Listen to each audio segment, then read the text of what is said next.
বানাবো আমি দোপলা recipe.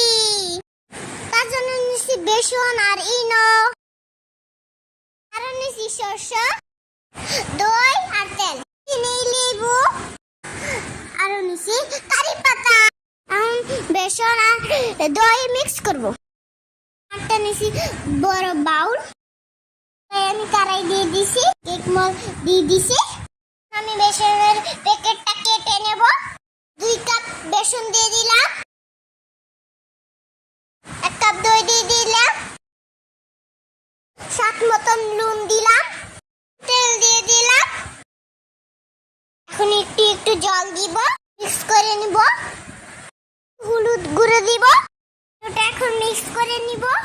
10 minute ঢাকাটিয়ে থুবো। এলাম 10 মিনিট পরে আমি তেল বেরিশ করে নিব। এখন আমি জল দিয়ে দিব, চিকেন দিয়ে দিলাম। আমি বেটার ঢেলে নিব। আমি ডেকাতে রেখে দিলাম। চুলাটা জ্বালানি মুছে নিব। মিনিট পরে ফিরে আসবো। আমি কাটা মিঠা রসমালাই নিব।